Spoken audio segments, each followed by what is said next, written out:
A dar inicio a nuestra primera mesa que tiene por título Lineamientos, Políticas y Normatividad. Estoy muy contenta de los ponentes que van a estarme acompañando el día de hoy en esta mesa. Con algunos he colaborado, he trabajado, otros no tenía el gusto, pero las presentaciones que nos van a hacer el día de hoy son sumamente interesantes.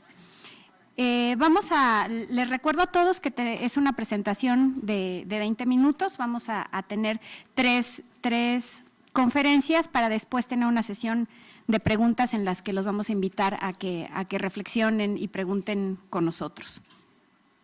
La primera ponencia se titula Retos para la normalización de la preservación de los acervos audiovisuales, que presenta Sigfrido Germán Rodríguez Chimal.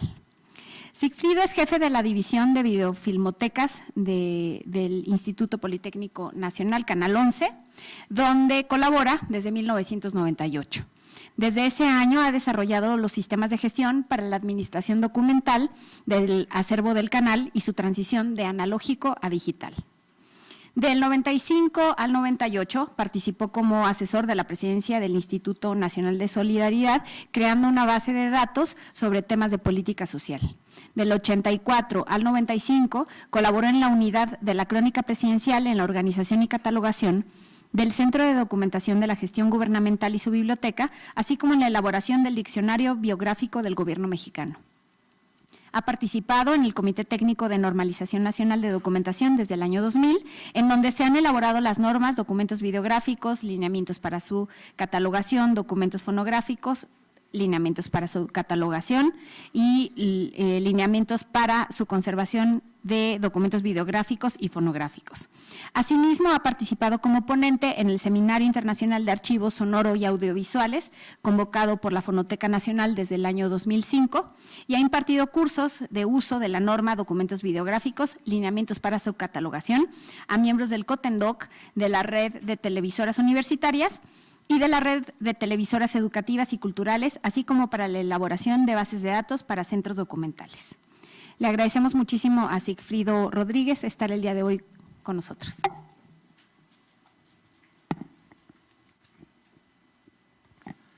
Muchas gracias, buenos días a todos. Un agradecimiento a la Biblioteca Nacional, a la Universidad Nacional Autónoma de México por el espacio, la oportunidad de estar aquí y de hablar un poco de lo que ha sido y es nuestro trabajo, parte de nuestro trabajo cotidiano. Les voy a hablar un poco sobre lo que es la normalización y el trabajo que hemos desarrollado en el COTENDOC. Es un comité técnico de normalización organizado por la Secretaría de Economía y al cual el Canal 11 pertenece desde su fundación. La normalización la normalización es sin duda la herramienta necesaria que facilita el intercambio, propone buenas prácticas y complementa con requisitos específicos o mínimos. Además, a través de ella se establecen especificaciones, atributos, características, metodologías y determinaciones. Todo ello obtenido de la experiencia de cada uno de los organismos que conforma el comité encargado de elaborarla en los servicios que aborda. En este caso, los servicios que abordamos todos los que somos miembros de este comité técnico de normalización, es la televisión, es el radio, es el ámbito de los videos y de los fonogramas. Las normas mexicanas expresan una recomendación de parámetros o procedimientos que buscan armonizar y homogeneizar ante el desarrollo tecnológico para evitar ambigüedad. Es en la 2. Deben elaborarse por consenso entre los sectores o partes interesadas. Es en este tipo de normas en las que se inscribe la norma mexicana NMXR 053, SCFI 2013, documentos videográficos y fonográficos, lineamientos para su conservación que elaboró el COTENDOC. Es esa. Una de las preocupaciones que dio fundamento a la elaboración del proyecto de esta norma fue el deterioro constante de los soportes, la inseguridad e inestabilidad de la conservación de bibliotecas y fonotecas, así como la falta de capacitación y conocimiento de quienes trabajan en ellas. En suma, la preocupación por los riesgos que estos factores representan para la salvaguarda del patrimonio audiovisual que ahí se resguarda. En noviembre de 2006, la presidencia del COTENDOC incluyó en el Plan Nacional de Normalización 2007 el tema Proyecto de Norma Mexicana de Conservación de Archivos Videográficos y Documentos Fonográficos, con la justificación de que los documentos que integraban estos acervos constituyen un aspecto esencial del patrimonio cultural del país y son fuente de información histórica sobre la sociedad mexicana, por lo que es menester conservarlos bajo estándares que regulen las condiciones necesarias para inhibir su deterioro y proteger su vida útil. Los trabajos estaban planteados para elaborarse de enero a noviembre de ese mismo año, tarea que se prolongó por más de 5 años.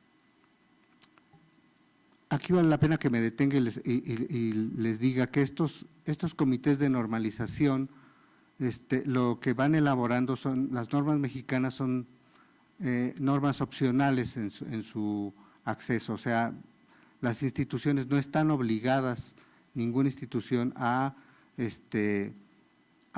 llevar la norma a cabo, es totalmente opcional.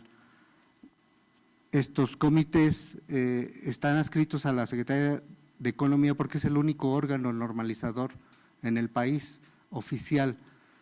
Las normas oficiales tienen que ver más con la seguridad que con el quehacer y los procesos. Aun cuando pensamos que la conservación son cuestiones de seguridad también, no es lo mismo. Por ejemplo, las normas oficiales que tienen que ver con medicamentos, con alimentos, etcétera. Este tipo de normas ha sido difícil, inclusive dentro de la Secretaría de Economía, hacernos entender con ellos cuál es el ámbito de competencia que deben cubrir. En un principio, hace ya varios años, nos querían entender pues en términos de una industria, en términos de la industria farmacéutica, de la industria química, etcétera, y ha sido realmente muy difícil entendernos con este órgano normalizador. Bueno, se constituyó el Subcomité de Conservación de Documentos Fonográficos y Videográficos para elaborar la norma, conformado por 29 instituciones. El Archivo General de la Nación, la Biblioteca Nacional de Antropología e Historia, la Biblioteca Nacional de México, el Centro de Información y Documentación de la Dirección General de Culturas Populares, el Centro Nacional de las Artes, el Colmex, la CDI, la Dirección de Lingüística del INAH, la Dirección General de Normas, la Dirección General de Televisión Educativa, la Dirección General de Televisión Universitaria de la UNAM, la Escuela de las Artes de la UAP, la Escuela Nacional de Antropología e Historia de la ENA, la Escuela Nacional de Música, la Fonoteca Vicente T. Mendoza del Gobierno de Puebla, la Fonoteca Nacional, la Fonoteca de la UAP, el Instituto de Investigaciones José María Luis Mora, el ILCE, el IMER, la Subdirección de Fonoteca del INAH, el SICOM de Puebla, en aquel entonces se llamaba SICOM, Radio Educación, Radio UNAM, Radio Universidad de Querétaro, TV Más de Veracruz, Televisión Canal 22, la Unidad Politécnica para la Educación Virtual y el Canal 11.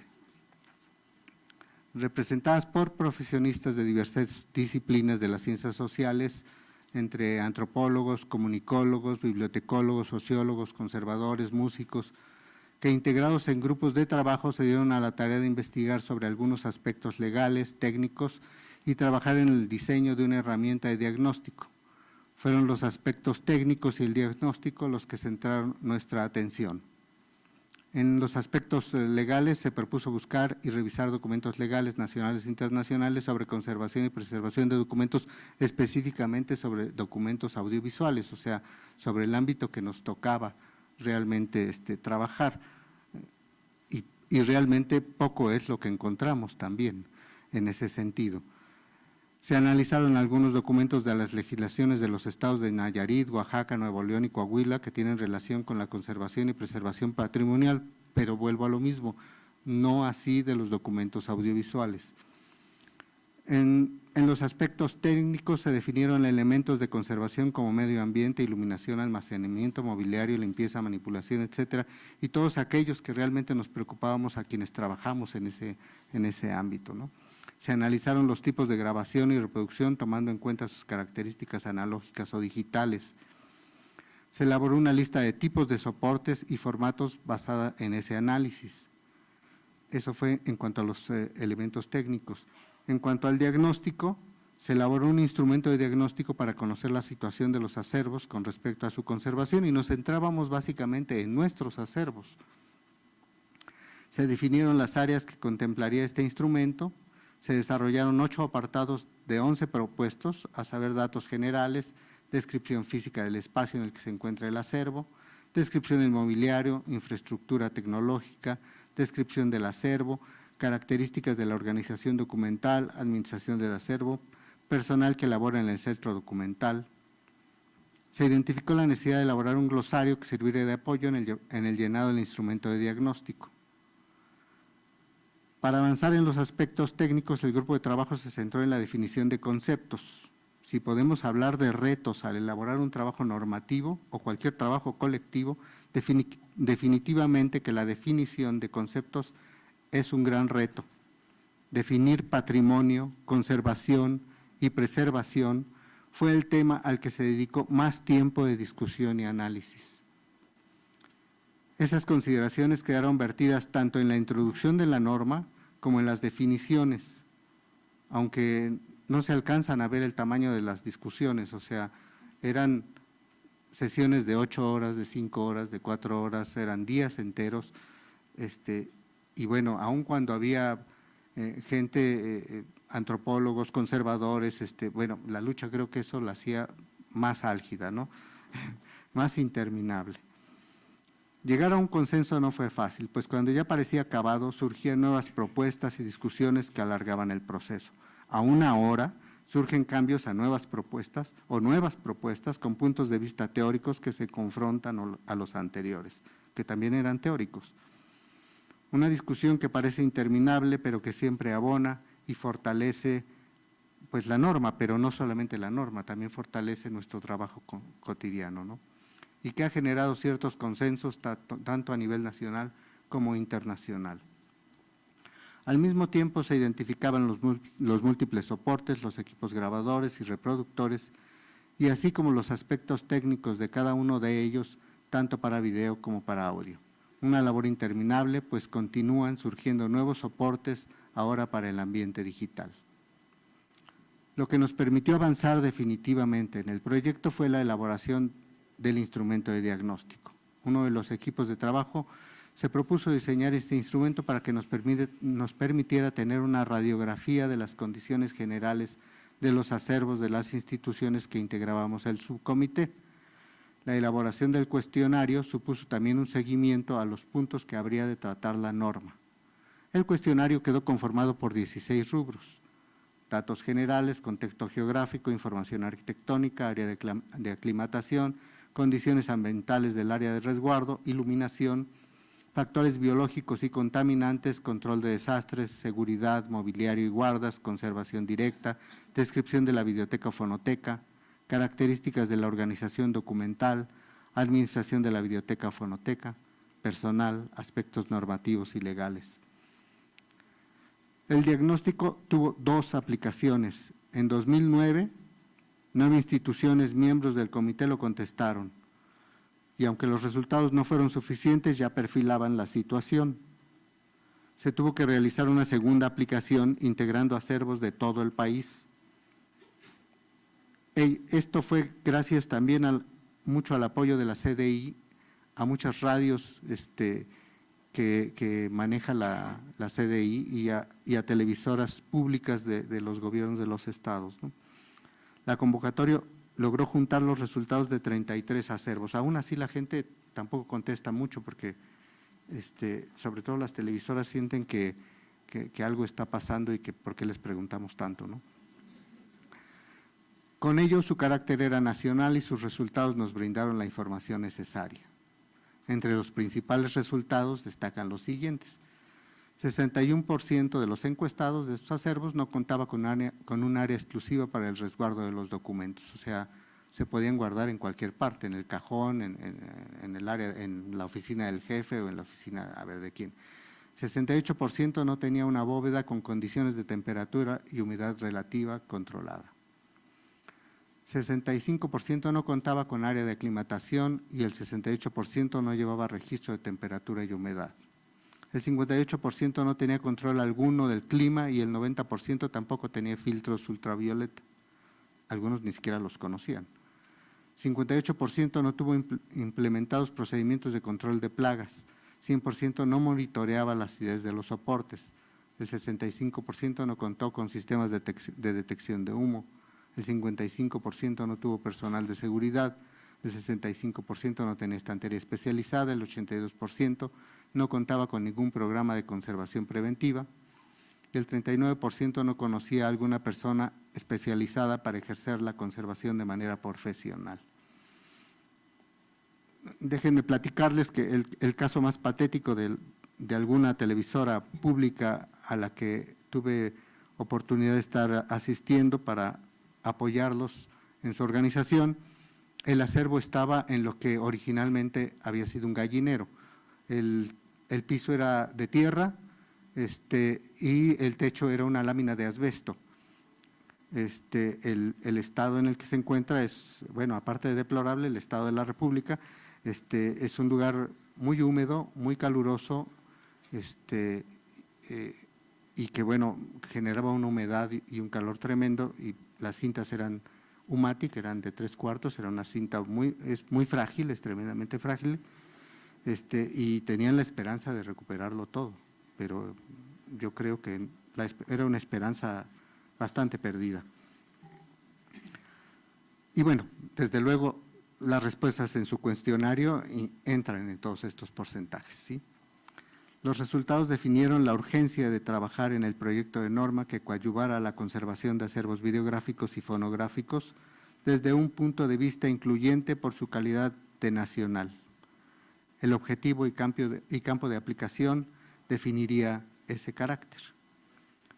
El objetivo de la norma quedó establecer los criterios y procesos para la conservación de acervos fonográficos y videográficos mexicanos con la finalidad de reducir el deterioro de los soportes que los conforman, aumentar su vida útil y garantizar el acceso a la información que contienen. El campo de aplicación esta norma es aplicable a todos los acervos fonográficos y videográficos del país, contempla tanto los soportes analógicos como los digitales, es aplicable para la conservación de dichos acervos que abarca la conservación preventiva o preservación, la conservación directa o restauración y la conservación o preservación de los contenidos. Lo anterior excluye los procesos de restauración digital de audio y de video en virtud de que no son objeto de la conservación como disciplina. La norma quedó concluida a mediados del 2012 y en septiembre del mismo año apareció su publicación en el Diario Oficial de la Federación para consulta pública. De inmediato se solicita la declaratoria de vigencia correspondiente, pero es hasta julio del 2013 que es publicada en el Diario Oficial de la Presidencia del COTENDOC. Es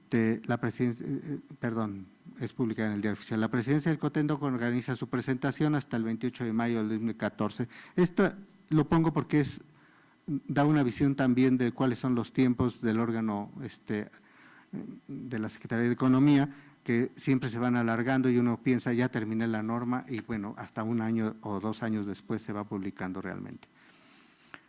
Un aspecto relevante en la elaboración de la norma son algunos factores identificados como elementos de retraso en su elaboración. La coincidencia de programas de gobierno que limitaron la participación de las instituciones como las celebraciones del Bicentenario y Centenario de la Revolución y la Independencia, la coincidencia de la elaboración de normas, estábamos haciendo también otras normas al mismo tiempo, la movilidad laboral y los cambios administrativos en las instituciones miembros del comité que obligaban en más de una ocasión a cambiar a los vocales y había que volver a iniciar con ellos el trabajo, el grave ausentismo de los vocales a las sesiones, o sea, de los miembros del mismo comité, los tiempos definidos por la Dirección General de Normas como organismo normalizador y bueno, aparte del ausentismo también la resistencia de la misma gente a entrarle a un trabajo de investigación y a estar leyendo y a estar tratando los aspectos que nos competían. Y por último, la comprensión y atención específica de la guía para la estructuración y redacción de normas. Es una norma de la norma, por así decirlo, de la que en ese momento estaba vigente la versión 77, pero que ya hay una nueva versión 2015. Bueno, ahí aparecen más adelante los elementos que integran la norma, y una liga para poder consultar la norma que está en la liga está en la Fonoteca Nacional. Creo que está en la siguiente, me parece. No, ahí estaba, perdón. Y bueno, para apurarme un poco, los retos del futuro. Pues uno de los retos para poder seguir avanzando en esta norma es tener en cuenta las grandes cantidades de archivos digitales que se están generando y de la convivencia paralela que tenemos en este país con los archivos análogos. La gestión y almacenamiento, es importante hacer una buena elección del sistema de digitalización y de almacenamiento, tomando en consideración las compatibilidades y las nuevas demandas de la tecnología, tanto de grabación como de reproducción y transmisión. La obsolescencia de contenidos y del conocimiento, pues probablemente se vuelva difícil guardar todo. La obsolescencia de soportes y equipos analógicos, pero también y especialmente de los digitales. Eso que ahora llamamos obsolescencia programada. Asegurarnos de que conservamos información importante que frecuentemente se pierde en la negligencia, contratos, guiones, fotografías, etcétera, la metadata que siempre surge desde la producción del contenido. La reconversión profesional del personal de los acervos. Debemos tener claro que en pocos años no solo habremos perdido los equipos y soportes analógicos, sino que los profesionales que se encargan de hacer esos trabajos se habrán retirado y no habrá más quien tenga las competencias para hacerlo. Un aspecto importante es cómo son y cómo deberán ser las bibliotecas y fonotecas del futuro, cómo se gestionarán y dónde se guardarán los contenidos y metadata, cuál será la posibilidad de ser sustentables, la necesidad de tener claro el uso de cada uno de los contenidos resguardados en nuestros acervos, y ello también incluye la capacidad de recuperación que tengamos de ellos. La consistencia entre las normas de catalogación y de conservación. Estas consideraciones deberá tenerlas en cuenta el mismo comité. Describir solo lo que corresponde a nuestras necesidades, pero nunca dejar de registrar ningún contenido. Ello debe contemplar un mínimo y las normas nos deben ayudar a ello. Bueno, una de las cosas que me parece muy importante es que todo esto tiene que subir a un ámbito legislativo. Todas estas preocupaciones, mientras no surjan a un ámbito legislativo, no van a llegar más allá de nuestra norma que ya está publicada. Pues me quedaba un minuto. Muchas gracias.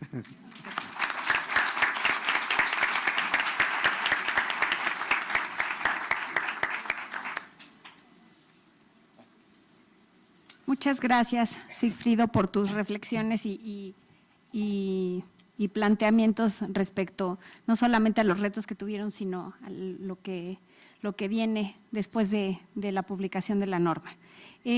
Vamos a seguir con Alejandra Odor y Sandra Joyce Ramírez, que nos van a presentar Construyendo una norma mexicana de preservación documental, experiencias compartidas y adquiridas. Antes de cederles la palabra, voy a leer los currículums de Alejandra Odor Chávez, quien es licenciada en restauración por la ENCRIM, obtuvo el premio INA en la categoría Paul Koremans con la tesis que hizo titulada Las tintas ferrogálicas, su historia, deterioro y estabilización. Ha tomado cursos relacionados con la restauración y conservación de acervos documentales en México y en otros países. Ha impartido cursos y conferencias sobre conservación y restauración de acervos documentales en diversas instituciones del país y en el extranjero. Fue por algunos años la jefa del Departamento de Conservación y Restauración de la AGN y actualmente es técnica académica del Instituto de Investigaciones Bibliográficas de aquí, de la UNAM. Forma parte del Subcomité de Normalización para la Preservación del Patrimonio Documental y actualmente es consejera titular externa en el Consejo de Conservación y Restauración de Monumentos Muebles e Inmuebles por Destino del Instituto Nacional de Antropología e Historia. La maestra Sandra Joyce Ramírez Muñoz estudió biología en la UAM Xochimilco, desarrolló su servicio social en la Coordinación de Conservación del INAH, donde elaboró una tesis sobre insectos que afectan los bienes culturales en museos. Posteriormente se incorporó a laborar en una empresa de fumigación privada y trabajó de manera paralela como profesora adjunta en la INCRIM, en el Laboratorio de Biología. Del 2014 al 2016 fue profesora en materias de patología de materiales y de laboratorio en la maestría de restauración y conservación de bienes inmuebles en la INCRIM, y desde el 2008 labora en el Centro Nacional de Conservación y Registro del Patrimonio Artístico Mueble del INBA, a cargo del Laboratorio de Biodeterioro, desarrollando trabajos de diagnóstico y tratamiento con métodos no tóxicos en obra artística, desde soporte papel hasta mural. Ha tratado y diagnosticado diversos archivos del INBA, como el Museo de Arte Carrillo Gil, Museo de la Estampa, así como obra mural de Orozco, Siqueiros y Diego Rivera.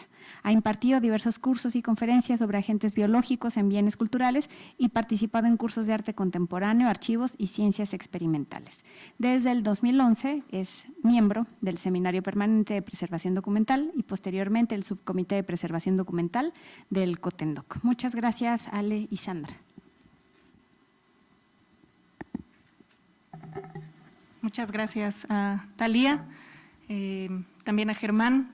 Creo que veremos con esta presentación que, a pesar de haber seguido caminos distintos y encontrarnos después, fue muy parecido lo que hemos pasado para esta otra norma mexicana, y que ahora que nos encontramos creo que estamos haciendo pues mucho más en conjunto. Gracias a todos por estar aquí, y lo que nosotras presentaremos es en representación del Subcomité de Preservación Documental, también del COTENDOC. Hablaremos un poco de la trayectoria de este subcomité, cómo surge, que también se ha mencionado ya en la inauguración, pero retomaremos algunos aspectos porque la intención de hoy es mostrar cómo ha caminado esta norma, que lleva muchos años, como bien dice Germán, y que está ahora sí en la fase final, afortunadamente. Y más que enfocarnos al contenido específico de la norma, que sí mencionaremos, pero lo haremos desde el punto de vista de cómo ha ido evolucionando desde 2011 que empezamos hasta ahora, conforme nosotros hemos ido evolucionando, porque en los miembros del subcomité también han pasado 6 años, y conforme también hemos ido aprendiendo y entendiendo pues cómo se redactan las normas mexicanas, que también ya un poco lo mencionó Germán. Bueno, también como se mencionó en la conferencia de la maestra Thalía Velasco, México es un país con instituciones establecidas para el resguardo y conservación de nuestros principales acervos documentales desde el nacionalista siglo XIX. Actualmente cuenta con legislación vigente que hace referencia a los acervos documentales de diversas formas y con objetivos distintos. Sin embargo, y retomando lo dicho por Wolf y Cottom al hablar sobre la legislación en torno al patrimonio documental mexicano en 2009, hace poquito, él menciona: otro asunto también de competencia institucional es el tema de la conservación, que ha sido relegado a otros espacios de discusión en los que suele olvidarse que esta tarea requiere de recursos para ser efectiva. A la fecha no existe una política ni unos lineamientos que definan y limiten el campo de la acción en materia de conservación y restauración de bienes del patrimonio documental. Esto un poco hace algunos años, y como se ha mencionado ya desde que iniciamos con este coloquio, a mediados de 2010, un grupo de profesionales de distintas instituciones, principalmente archivos, bibliotecas, algunos museos, conscientes de la problemática existente ante ciertas circunstancias no previstas en relación al préstamo y resguardo de documentos durante los festejos del Bicentenario y Centenario de la Independencia y Revolución, que también fue mencionado por allá, decidió integrar un grupo de trabajo que desarrollara normas generales de manejo, préstamo y resguardo de acervos fotográficos, documentales y bibliográficos, a fin de proteger las colecciones de los distintos acervos del país. Así surgió en 2011 el Seminario para la elaboración de una norma mexicana para la preservación del patrimonio documental, el cual quedó registrado, como se mencionó hace un momento, en el ISUE de aquí de la UNAM.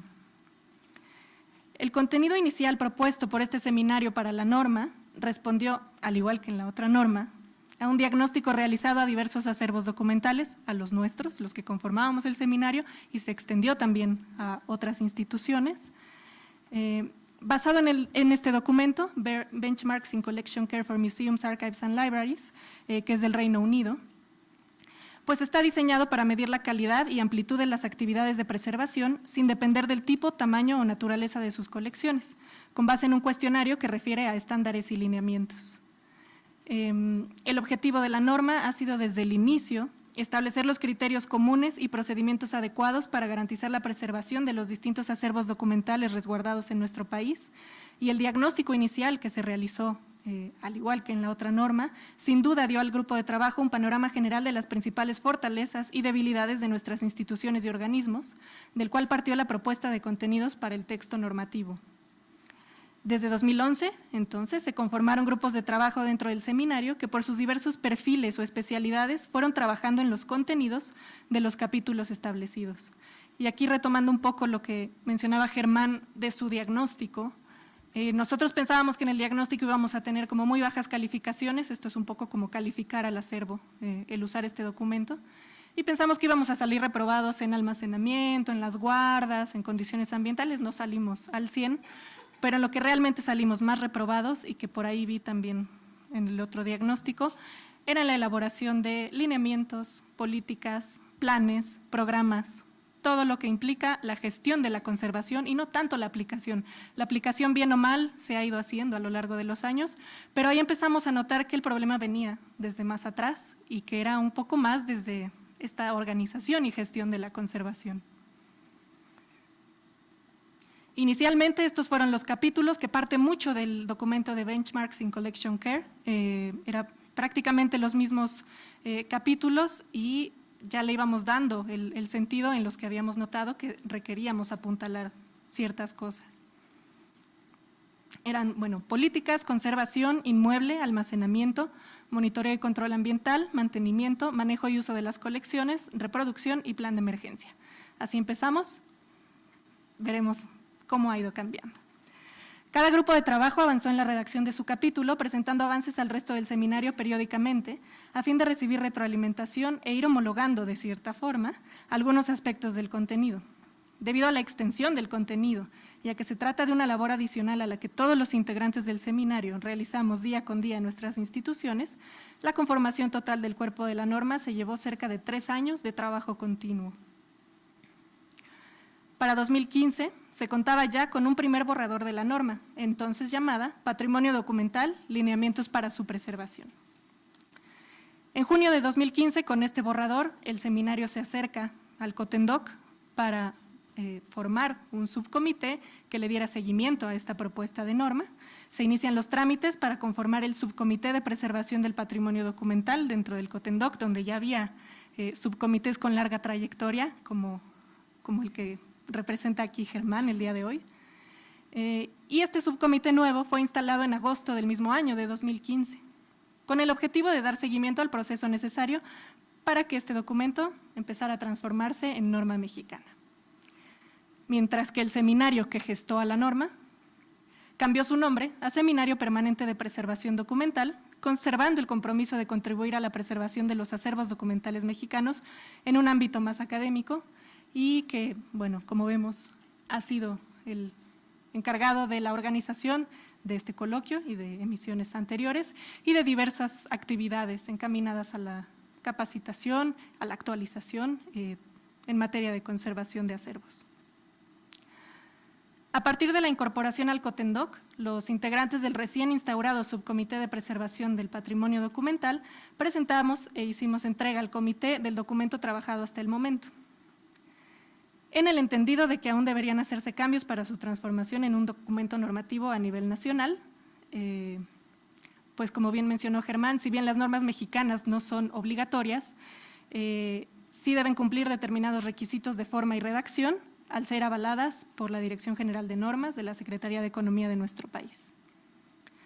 Ante esta situación, y debido al tiempo que había transcurrido en todas estas gestiones de conformación del subcomité, como también se mencionaron estos tiempos prolongados, los integrantes de este subcomité consideramos necesaria una revisión más, que integrara una visión más normalizadora. Para este momento ya estábamos más cercanos a esta norma mexicana Z13, de la que hablará más Sandra, y que va más hacia la redacción y la forma de las normas, porque hasta cierto punto, y debido al perfil que teníamos la mayoría de los autores de la norma, Algunos capítulos se asemejaban más a un manual de conservación que un documento normativo al respecto, ¿no? Lo que nosotros sabíamos escribir eran recomendaciones de conservación y en cierto punto empezamos a ver que no estaba redactada como tal, como una norma mexicana, y decidimos revisar desde el principio otra vez. Y esta revisión además ya fue unos 4 añitos después de empezar, así que prácticamente fue también su primera actualización, o eso es lo que creemos. Aunado a lo anterior, y de nuevo, debido al paso del tiempo desde el inicio de la redacción, a los avances en la disciplina cada vez más dirigida a la gestión de la conservación y a la atención de fondos y colecciones completas y no hacia cosas más particulares, así como la adquisición de experiencia ante el trabajo cotidiano con diversos tipos de acervos por parte de los integrantes del subcomité en los últimos años, fue también indiscutible que no podíamos hablar de 1, 2 o 3 tipos de documentos como al principio, que hablábamos solo de fotográficos, bibliográficos y documentales, sino de acervos documentales mixtos, en los que es posible encontrar diversos tipos de soportes, contenidos y orígenes, y que el impacto que los autores del texto buscábamos no iba enfocado exclusivamente a los acervos documentales favorecidos con una valoración patrimonial, sino a todo tipo de acervos documentales que finalmente dan cuenta de nuestra historia y cultura escrita, visual, sonora y audiovisual. Lo anterior tuvo muy importantes consecuencias en la última revisión del contenido de la norma, que se llevó a cabo de finales de 2015 a mayo de 2017, donde de nuevo se conformaron grupos de trabajo, que en sesiones grupales eran grupos dentro de los grupos de trabajo para avanzar más rápido, y en sesiones grupales se iba avanzando, afinando y en algunos casos modificando significativamente los contenidos de la norma, con esta nueva visión, más acotada hacia lo normativo, pero a la vez más amplia en su campo de acción y en el impacto que buscábamos que tenga en diversas instituciones u organismos con acervos documentales. De este modo, en la sesión plenaria del 31 de mayo de 2017, hace muy poquito, se sometió a votación del Pleno del COTENDOC el cambio de nombre de la norma. Pues pensándolo bien y después de todas estas reflexiones y todos estos cambios y de lo que realmente pensamos que buscamos con este documento, propusimos suprimir el término de patrimonio y dejar esta norma como acervos documentales, lineamientos para su preservación, buscando así ser aplicable a todo tipo de acervos documentales en nuestro país, y este cambio fue aprobado por el Pleno y ese es el nombre actual de esta propuesta de norma. Por otro lado, al formar parte de un organismo como el COTENDOC, es indispensable tener una visión integradora y multidisciplinaria. No, ahora les voy a explicar esto. Eso no venía aquí. Vamos a ver muy rápidamente algunos cambios o los principales cambios que el contenido de la norma ha tenido con estas revisiones a lo largo del tiempo y que responden también a esta evolución misma del seminario y del después subcomité de preservación. Vemos aquí los capítulos iniciales, se parecen bastante a lo que vimos hace ratito. Para 2015, en donde teníamos ya este primer borrador de norma, los que están en moradito, que se ve un poco, son los que tuvieron más cambios.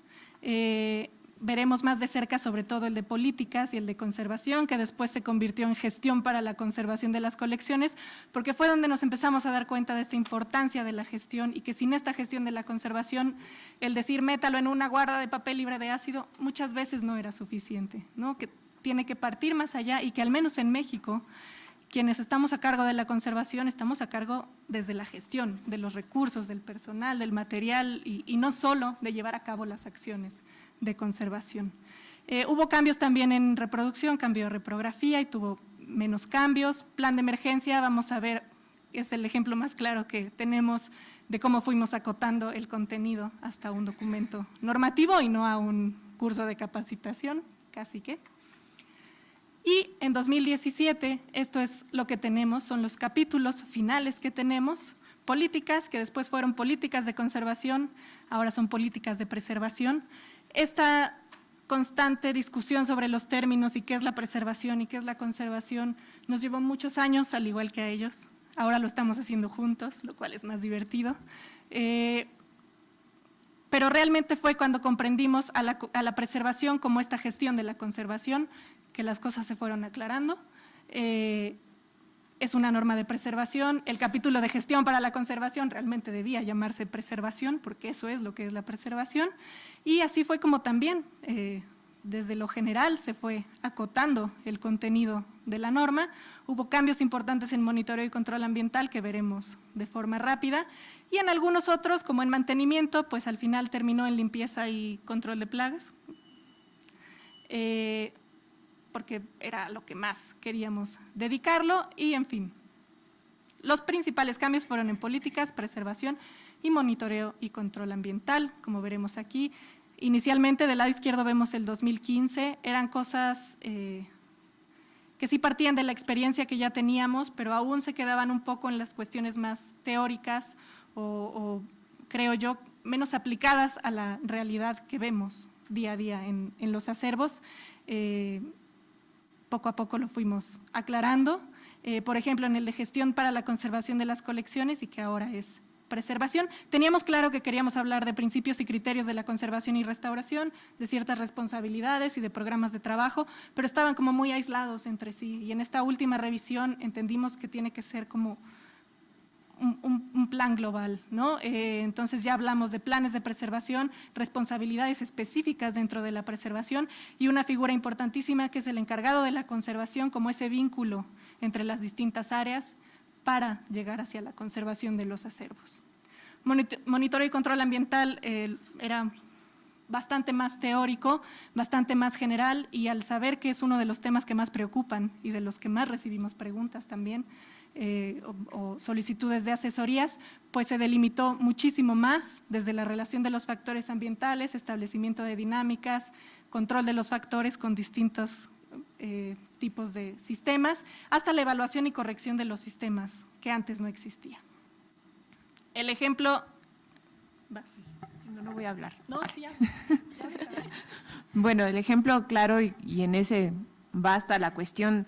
Justo lo importante de esta experiencia es cómo se cambia un manual o una forma académica de pensar y de escribir a una forma normalizadora, así nosotros lo estamos llamando, ¿no? Entonces, en el caso de la versión de 2011 nos fuimos un poquito más atrás porque, bueno, en este caso estuve y por eso dicen, bueno, ¿y la bióloga qué estaba haciendo ahí?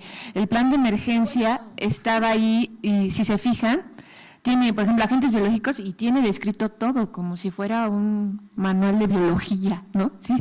Y igual, incendios, venían todos los siniestros. Bueno, la verdad es que es un documento maravilloso, que quedó en alguna computadora, pero pues no era lo que necesitábamos, no eran los lineamientos que necesitaban todas las dependencias para normalizar. Entonces, ya en el 2015 empezamos, empezamos y acaba en este índice, ¿sí? Que ya son generalidades, fases de prevención, fase de respuesta, fase de recuperación, como más acotado. Y todavía, ya en el 2017, después de nuestra amiga Z13, que trataré de hablarles en 2 minutos de ella, no, ya quedan 2. Entonces, las generalidades, elaborar un plan de prevención y respuesta antes de elaborar el plan, en contenido del plan. O sea, si se fijan como, en este es como muy básico, ¿no? O sea, la primera diapositiva es todo el índice de la versión 2011. Y ahorita ya tenemos 2 hojitas, ¿no? De plan de emergencia y bastante concisas y creo que útiles. La que sí. Bueno, rapidísimo para no quitarle más minutos a Sandra. Simplemente ha sido muy importante esta homologación de conceptos y de términos, que también ha sido complicado. Hemos buscado ya o nos hemos acercado con el Subcomité de Conservación y Preservación de Patrimonio Videográfico y Fonográfico y hemos trabajado ya en conjunto en la homologación de términos como estos, restauración, conservación, preservación, conservación preventiva, buscando que las normas sean consistentes y que también empecemos a sentar las bases de terminología que nos sirva a todos y que usemos la misma y que sea aplicable en nuestro contexto nacional. Bueno, y entonces todo esto fue con base en lo que sería la norma Z13, o sea, para hacer la norma tienes que cumplir un formato. Y en este caso, la que sigue, estaban basados en el 77. La versión del 2015 sí estaba con formato Z13, pero antes se manejaba justo la de 1977.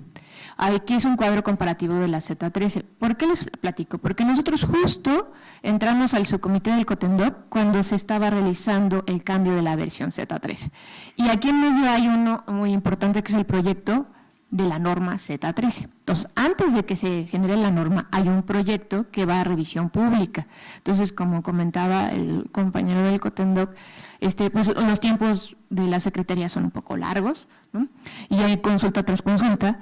Y entonces este proyecto empezamos nosotros a trabajar con este formato de las 67 páginas con estos apéndices H. Pero al final nos dicen que hay que entregarlo ya en el formato de la 2015 con estos apéndices que son hasta la J, y en el principio nada más eran 2 apéndices en los cuales nada más nos teníamos que revisar si teníamos barbarismos o no teníamos barbarismos y la capitulación de la norma.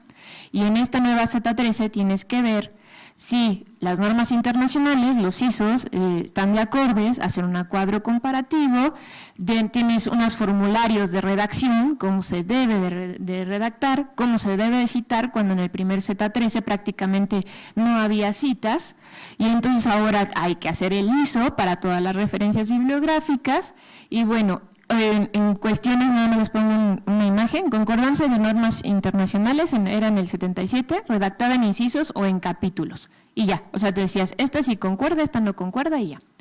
Luego en el proyecto decía en un cuadro de equivalencias y concordancias, y bueno, resulta que nosotros sí estamos trabajando con algunas ISOs internacionales, y entonces tuvimos que fabricar este cuadrito que se les enseña qué es lo que va a quedar en la norma. Antes también esto no era parte de la norma, con el nuevo Z13 sí está, la que sí.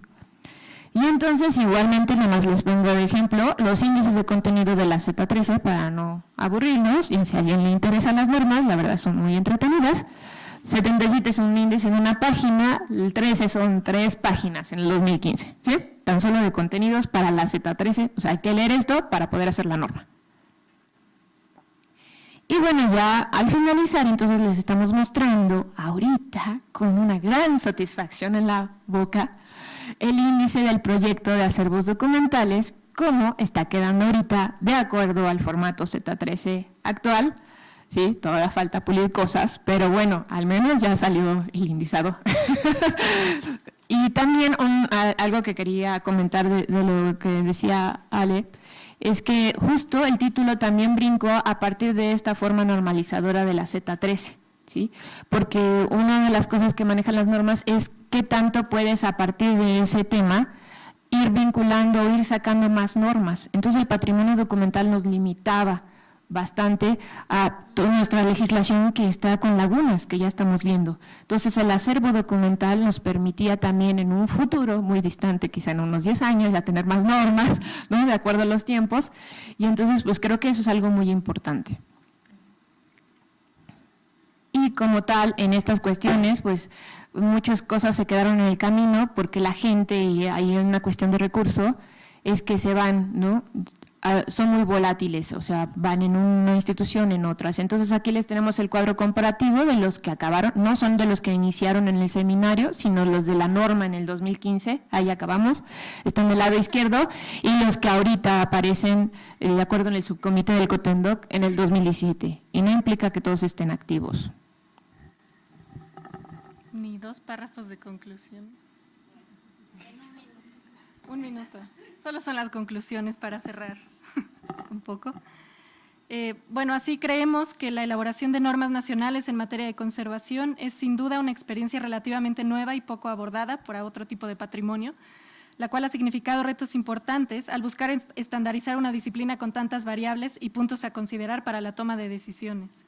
Las experiencias compartidas y adquiridas por los integrantes del subcomité durante los últimos 6 años frente a diversos acervos y en el área de docencia, aunadas a la experiencia en distintas áreas y elaboración de normas de los integrantes de otros subcomités, han sido determinantes para el contenido final del proyecto de norma que está por concluirse. Este largo camino ha traído también grandes satisfacciones, entre ellas la consolidación de un nutrido y propositivo grupo de especialistas en diversas áreas, enfocados a la conservación de acervos, que de forma conjunta busca contribuir activamente a la protección y conservación de nuestra memoria documental. Gracias.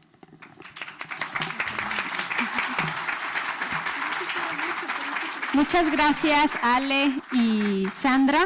Ya no comento más sobre su presentación, lo haremos en las preguntas. Vamos a dar paso a Antonio Carpallo Bautista. Es profesor, voy a leerlo lo más rápido que pueda, profesor titular y doctor de la Universidad Complutense de Madrid, actualmente vicedecano de Ordenación Académica e Investigación y coordinador de doctorado en la Facultad de Ciencias de la Documentación de esta universidad y codirector del grupo Bibliopegia, grupo de investigación sobre encuadernación y el libro antiguo. Investigador principal de 5 proyectos sobre encuadernaciones desde el 2004 hasta el 2017 en instituciones como la Biblioteca Histórica Complutense, la Catedral de Toledo, las Reales Academias de la Historia y Bellas Artes de San Fernando, Biblioteca Histórica Municipal de Madrid. Además, ha participado en otros como en un proyecto PAPIT y contratos de investigación en España.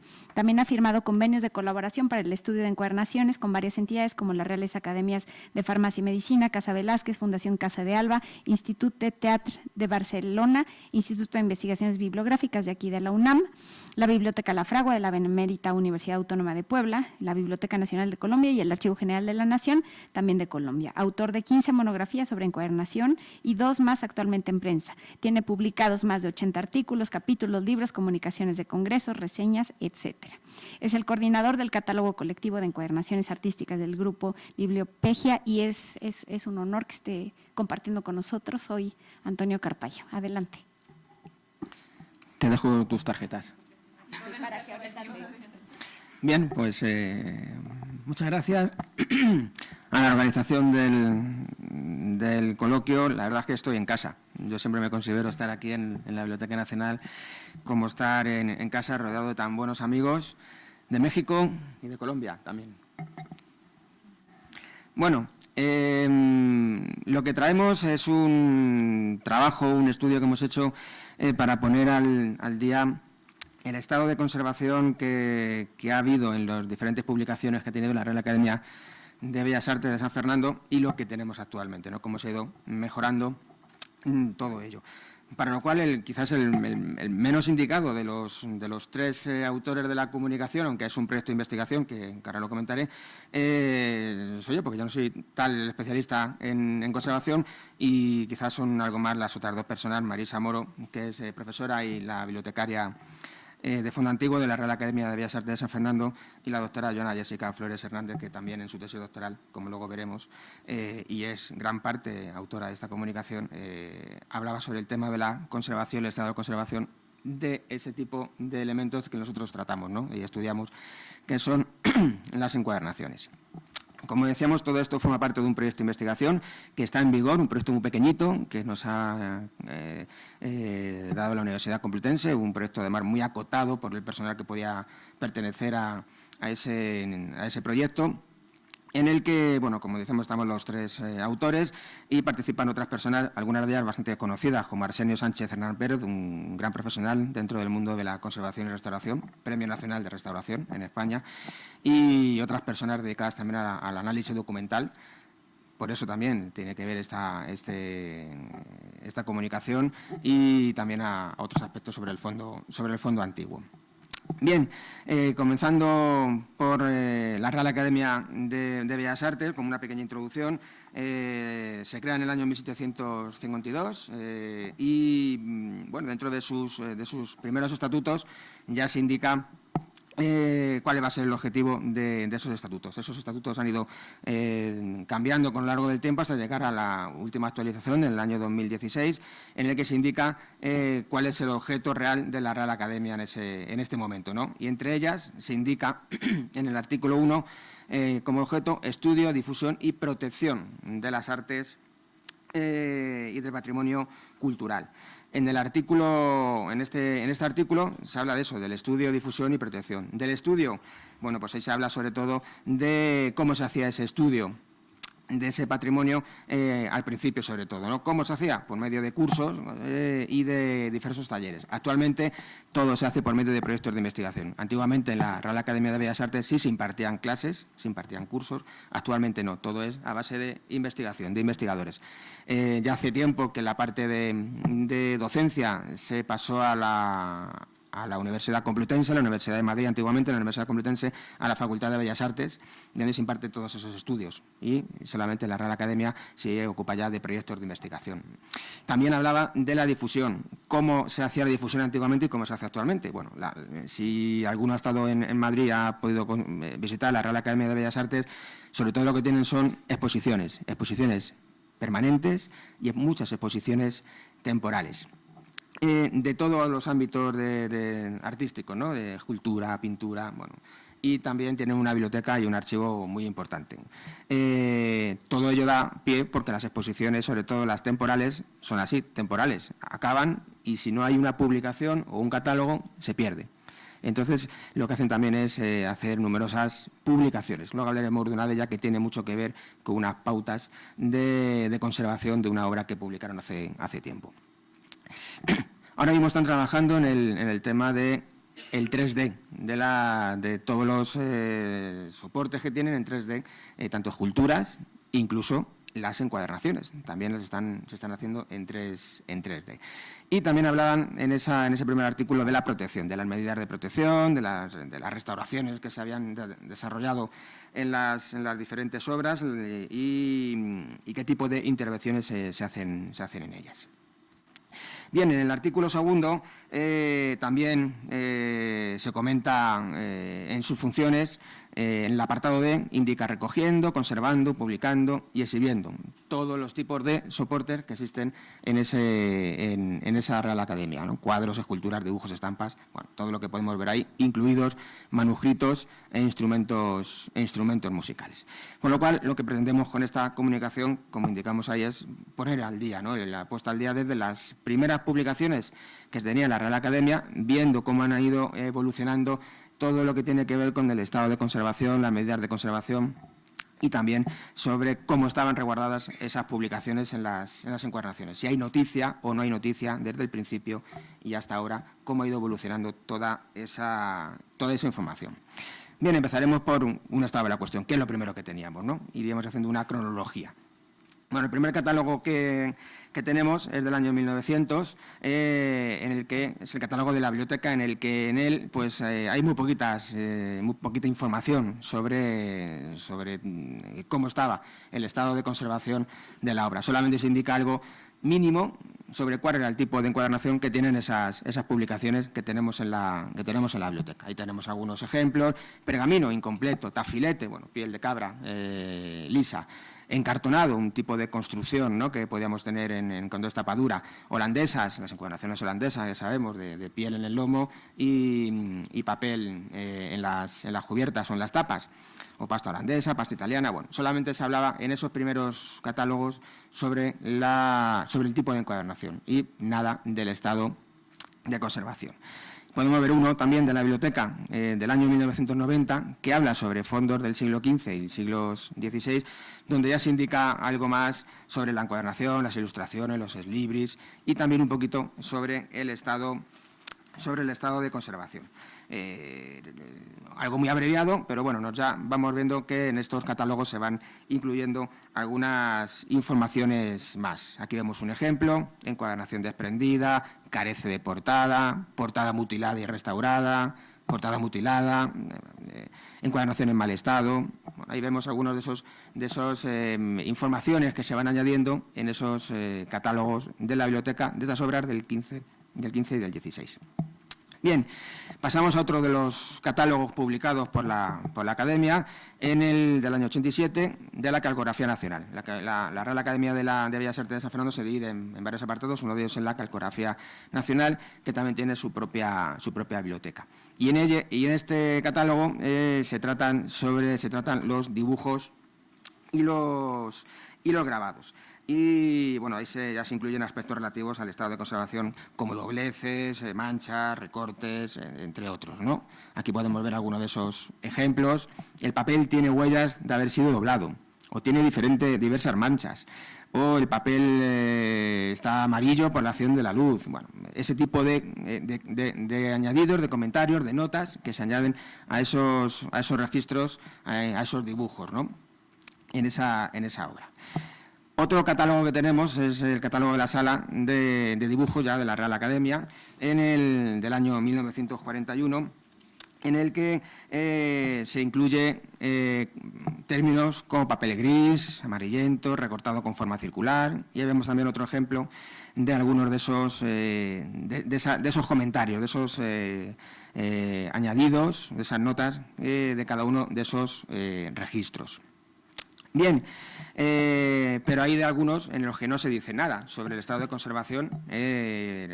Por ejemplo, en el inventario de las colecciones de escultura, pues no se comenta prácticamente nada de ello, muy poquito. Aquí vemos muy regular o malo, restauraciones antiguas, muy bueno. Incluso ya nos van añadiendo, cosa que es muy recomendable, y veremos al final cómo ya en los registros bibliográficos actuales que se están actualizando y en los que se está trabajando muy fuerte en la Real Academia, los registros en el OPAC, en el catálogo automatizado, se añade toda la información referente a las restauraciones que se han realizado, incluida una información exhaustiva de cuál es el contenido de esos expedientes de restauración. Bueno, pues aquí ya empezamos a ver algún apartado de ese tipo, restaurado en el año 84, restaurado en el año 1993. Bueno, ahí vamos viendo algunos de esos apartados. Pero, como decía, hay algunos catálogos que no incluyen nada del estado de conservación. Por ejemplo, en estos de cuadros, estatuas y bustos, pues no se hace nada, no se hace referencia nada al estado de conservación. Es verdad que ya son catálogos muy antiguos, del siglo XIX, de primeros del siglo XIX, pero vamos viendo esa evolución, cómo vamos viendo cómo no había nada sobre el estado de conservación, y vamos evolucionando, porque aparte de que tener normas, esas normas tienen luego que aplicar en estos catálogos, tienen que añadirse ese tipo de información para que esté accesible a todos los usuarios y sepan en qué estado está la obra, por qué se la pueden prestar o por qué no se la pueden prestar, si es un estado óptimo, si es un estado aceptable, o es un estado para que esté en reserva, para que sea reservado y no se pueda prestar al público. Bien, esto es sobre ese tipo de publicaciones que tenía la Real Academia de la Historia. Hubo una publicación que hizo la Real Academia en el año 1996 que hablaba sobre cómo catalogar los diferentes materiales que tienen en sus acervos, en sus depósitos. Y en ellos ya tiene un apartado que trata de cómo describir el estado de conservación. Por ejemplo, para la catalogación de dibujos, aparte de incluir datos como el título, el año, el tipo de soporte, técnica, tinta, descripción de contenido, también está el estado de conservación, como decíamos, y se incluye un apartado, como decimos, donde se indica cuál es su estado. Ahí tenemos un ejemplo de un dibujo de Antonio de Pereda, y ahí nos comenta la oxidación en el soporte, pequeñas perforaciones. Bueno, indicar que esta obra también se incluye, antes que hablábamos de la terminología, también incluye un tesauro en cada uno de los apartados, un tesauro para la normalización de esta terminología, no solo para el estado de conservación, sino para el resto de elementos o de aspectos que se tratan a la hora de catalogar, en este caso, los dibujos. También trata sobre la catalogación del arte gráfico, entre ellas las estampas antiguas. Y también se incluyen algunos ejemplos sobre ese estado de conservación. Ahí vemos la información de este campo, es de uso interno, esto es muy curioso, porque nos indica que esa información solo va a ser vista por ciertas personas, no por todo el mundo. Entonces, bueno, pues algo que habría que discutir, ¿no? Otro ejemplo que tenemos de una estampa de Manuel Salvador, nos dice que tiene manchas de humedad. Bueno, yo creo que todo ese tipo de informaciones son muy recomendables, muy válidas, y que deben de incluirse siempre en todas las descripciones que se vayan realizando. También hay estampas contemporáneas, algunas muy importantes de tapies, en la que también se indica la limpieza de la suciedad superficial con polvo de goma, de borrar blanda y algodón. Es decir, que también vemos ahí ese tipo de ejemplos que se incluyen en esa obra. Láminas también, con otros ejemplos, y también nos indican en esa publicación cómo es esa pequeña descripción que se debería de hacer de conservación. Todos siempre con su tesauro específico. Otro aspecto más, como decíamos, que hemos tratado, y por eso también tenemos este proyecto de investigación, es sobre el estado de conservación que tenemos en las encuadernaciones de la Real Academia de Bellas Artes San Fernando. Esta parte, sobre todo, ha sido realizada por la doctora Flores en su tesis doctoral, que tenemos ahí el título, leída el pasado año, en verano del pasado año, en el que lo primero que se hace es un diagnóstico de cómo está el estado de conservación de la encuadernación. Es decir, primero hay que saber qué tipo en qué estado está, óptimo, aceptable o reservado. Podríamos indicar, por ejemplo, que óptimo, pues cuando presenta un estado de conservación prácticamente perfecto, que puede tener alguna afección mínima, como rasgaduras, dobleces, alguna mancha, pero está prácticamente perfecto. Aceptable sería cuando la obra pues, tiene algún tipo de deterioro en cuanto a la estructura e integridad química, pero se puede consultar. Es una obra que puede ser prestable a los usuarios. Y luego tendríamos el último apartado, que sería el de reservado, en el que esas obras pues, requieren de una gran intervención, tiene ataques de microorganismos, por ejemplo, o tiene costuras colapsadas y no puede ser prestado a los usuarios.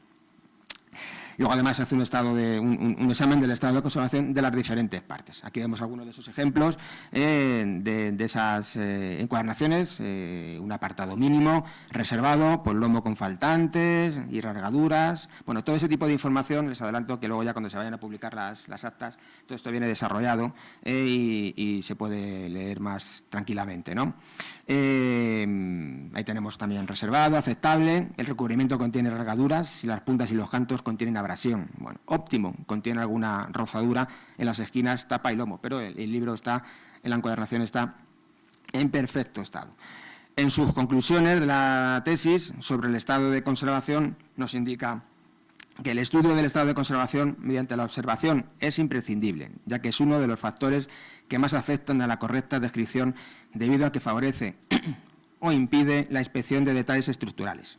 También ayuda a determinar si la encuadernación ha sido tratada anteriormente y si dichas intervenciones han dañado, por ejemplo, las decoraciones de dorado y grabadas, y si han recortado o borrado firmas o simplemente se ha perdido la encuadernación original.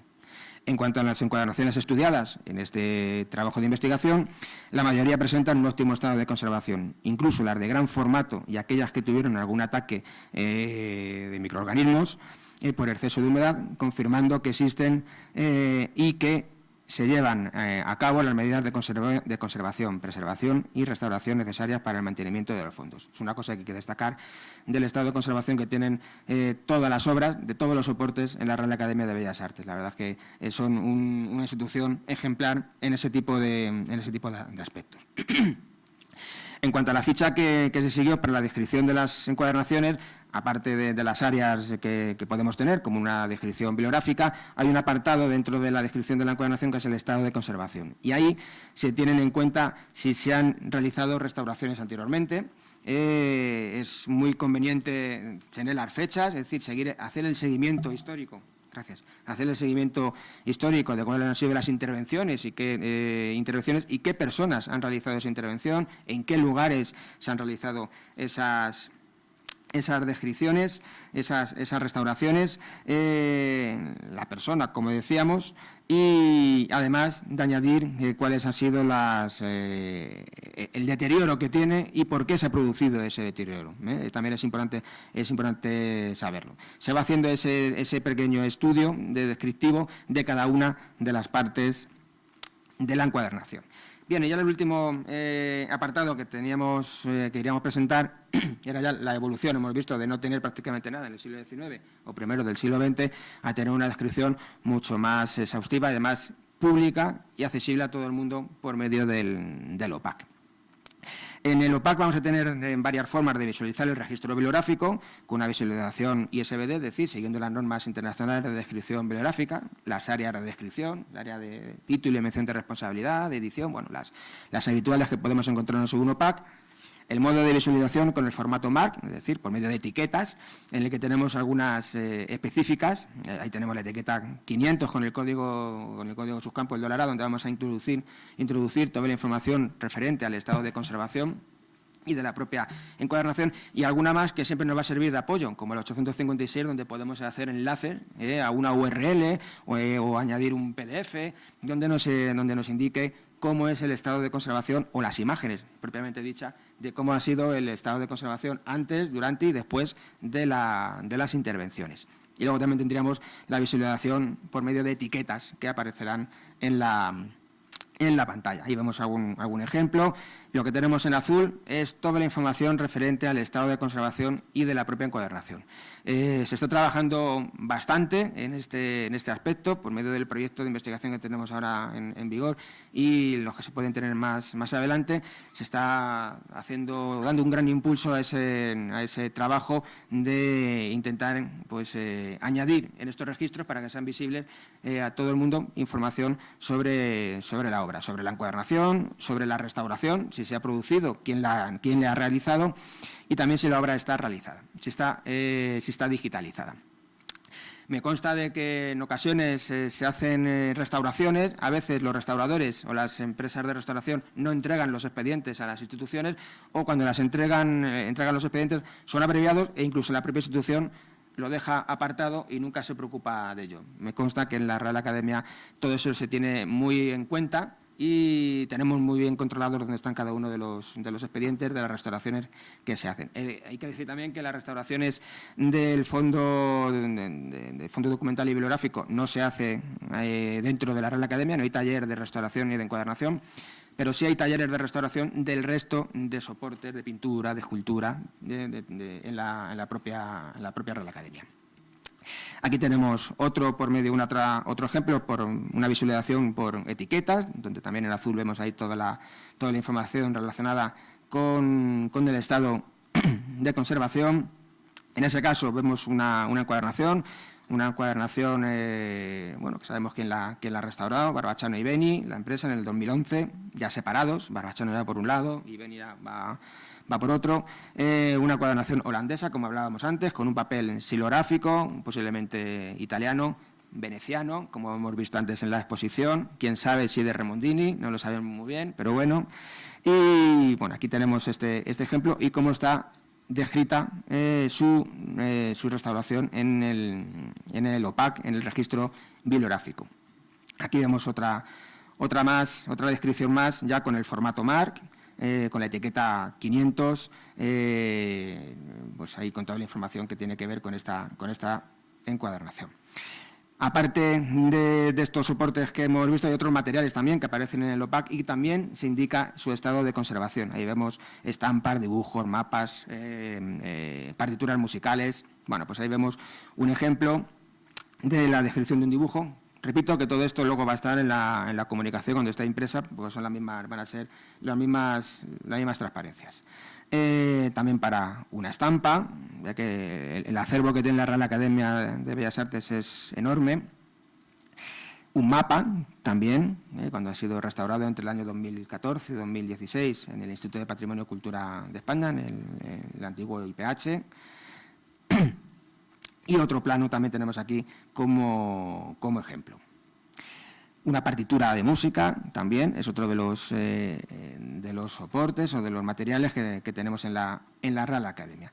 Bien, pues ya para finalizar y como conclusiones referentes ya a la comunicación, indicar que la información ofrecida sobre el estado de conservación debería ser pública y así saber en todo momento en la situación en que se encuentra nuestro patrimonio cultural.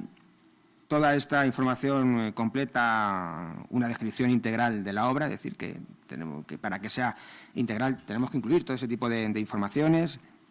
Este tipo de descripciones debe ser realizado por personal con conocimientos de conservación, que pueda valorar los deterioros de la obra, las causas por las que se ha producido y qué medidas serán las convenientes realizar para restituir a la obra su funcionalidad. Esto es muy importante. Todo ese tipo de trabajos deben de ser realizados por profesionales. La descripción que se lleva a cabo debe tener unos datos mínimos como procesos e intervenciones realizados, deterioros actuales y complementarse con una URL de la obra digitalizada o las imágenes de la obra, lo que comentábamos hace un momento. Además de los datos como fechas, lugares y personal que ha intervenido en las diversas intervenciones. Y por último, el conocer el estado de conservación de una obra y las intervenciones que ha tenido a lo largo de su vida nos ayudará en un futuro a adoptar las medidas necesarias para que pueda ser difundida y utilizada con fines de investigación. Muchas gracias.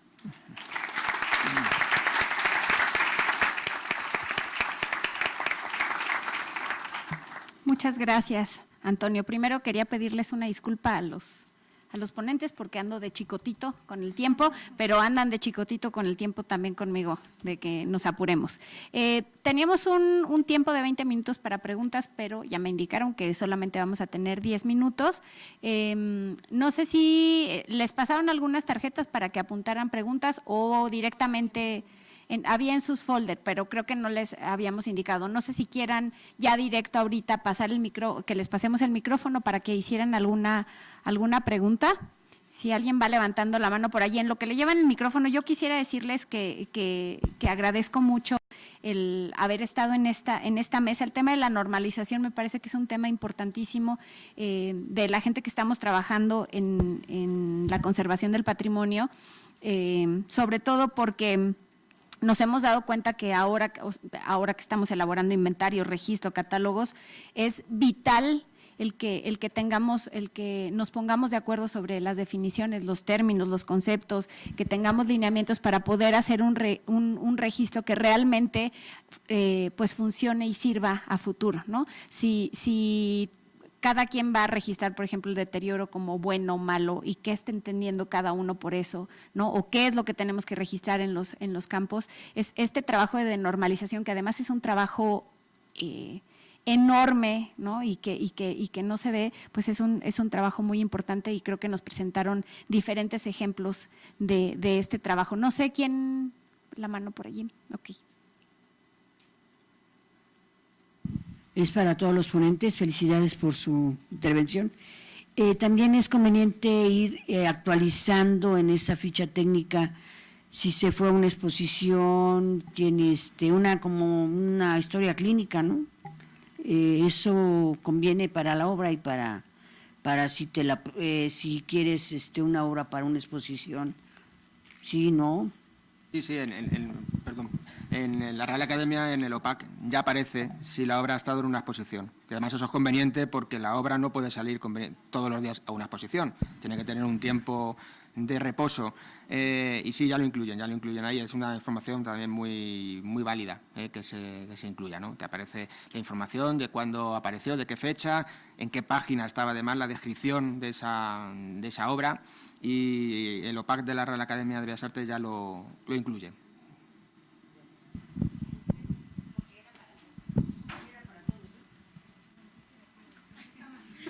Más enfocada a la ficha de lo que presentó Antonio.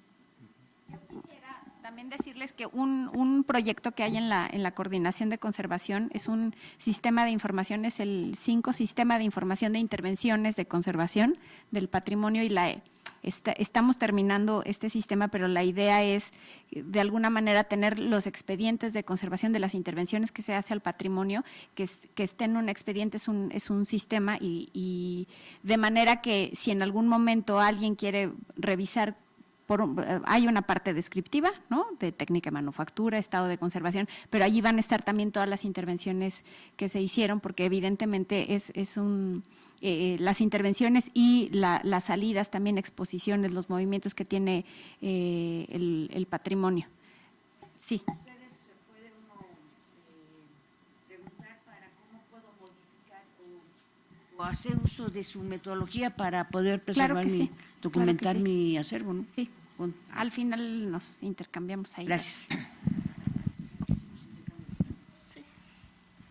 ¿Alguna otra pregunta?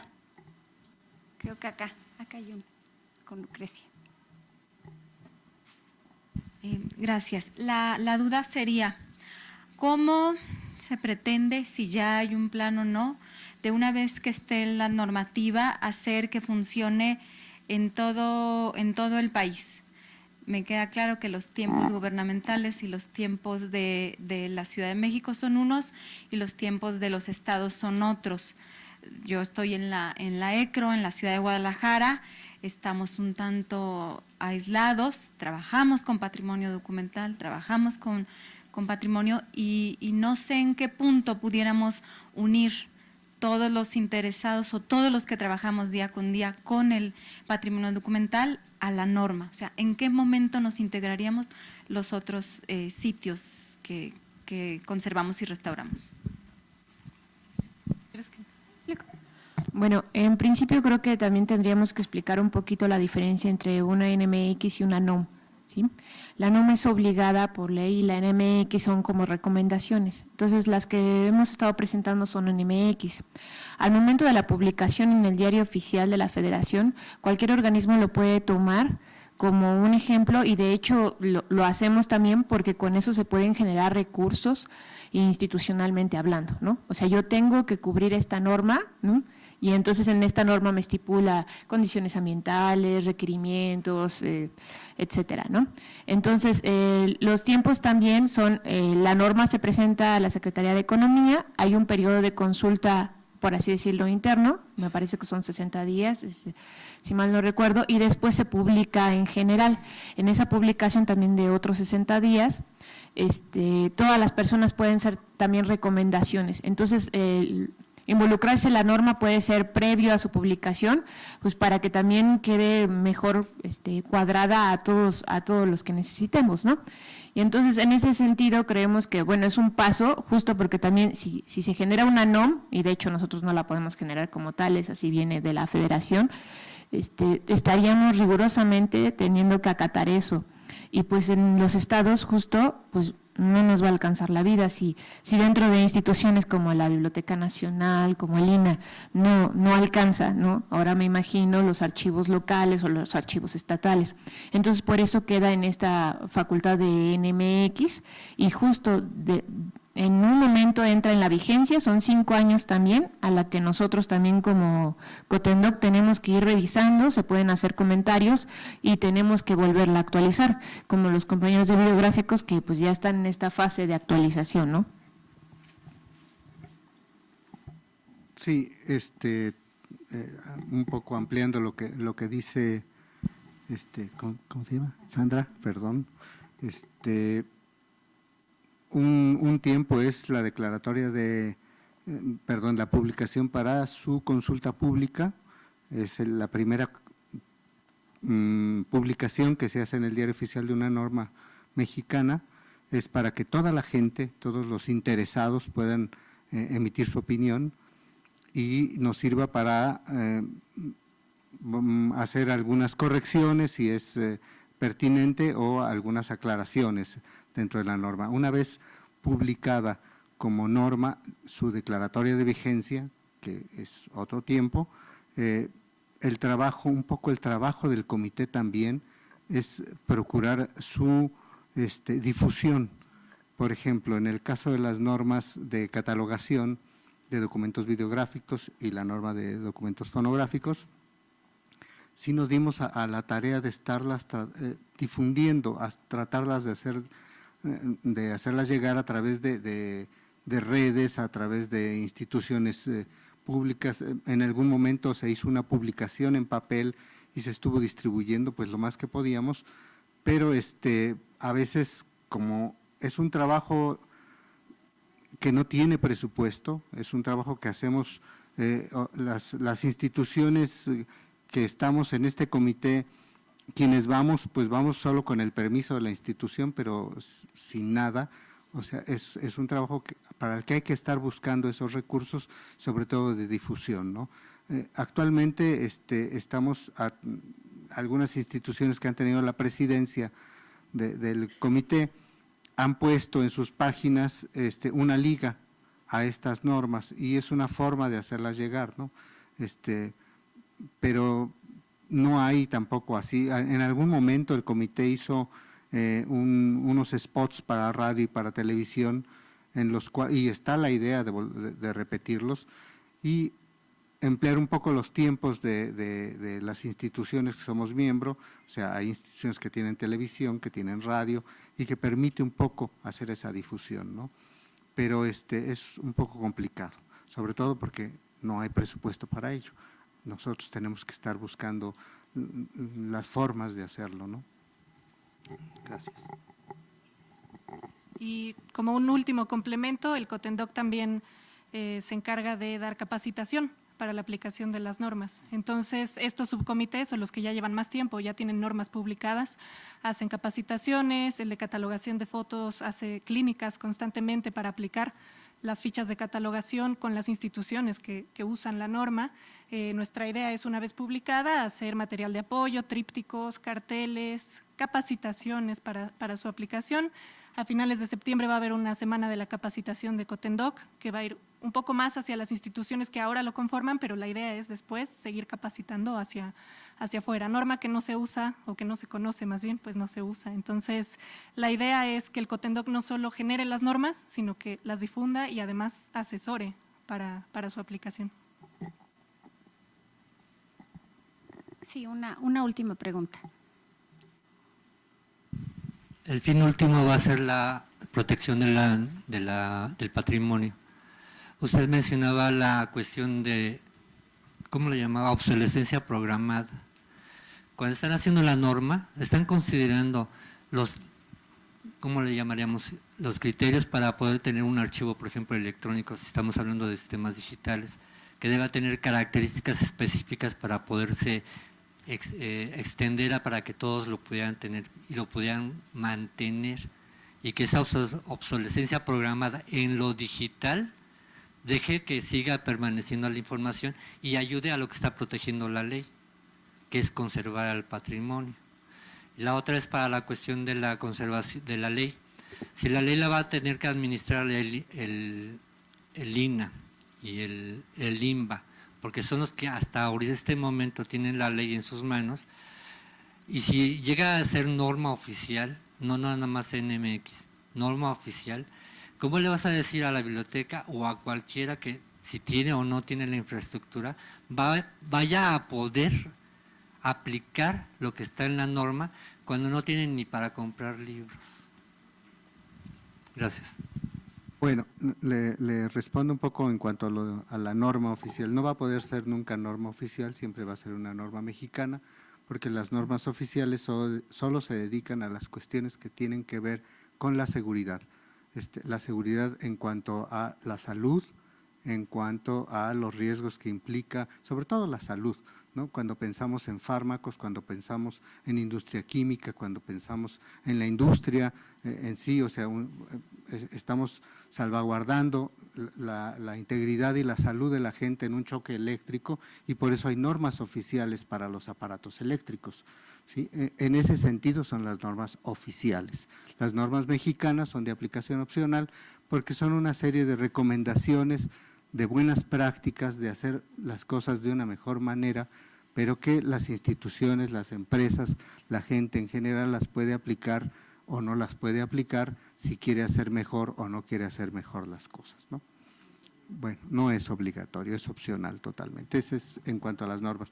En cuanto a lo digital, pues lo digital es una buena promesa.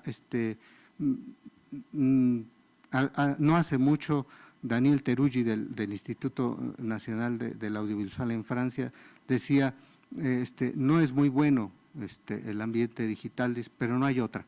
O sea, todo lo tenemos que llevar a lo digital porque no hay otra. O sea, es la única forma que tenemos para conservar las cosas, ¿no?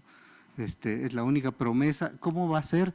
No lo sabemos tampoco, lo estamos armando y está cambiando, la tecnología está cambiando tanto y tan rápido que por eso hay también esa idea de la tecnología y la obsolescencia programada, perdón, porque la misma industria de lo electrónico va planteando esta obsolescencia, y la va planteando con fechas, ¿por qué? Pues porque también resulta un gran negocio. Entonces, no es ninguna promesa, pero no hay de otra. Hay que digitalizar y bueno, pues en eso estamos, ¿no? Y de repente hay que volver a digitalizar porque lo que digitalizamos no estuvo bien y ya se acabó y hay que volver a empezar. Así es, desafortunadamente, pero es la única forma en la que vamos a poder conservar nuestros contenidos. Bueno, pues yo les agradezco muchísimo a los ponentes, fueron muy buenas sus reflexiones, sus ideas, y les pido a todos que les demos un aplauso y les agradezcamos.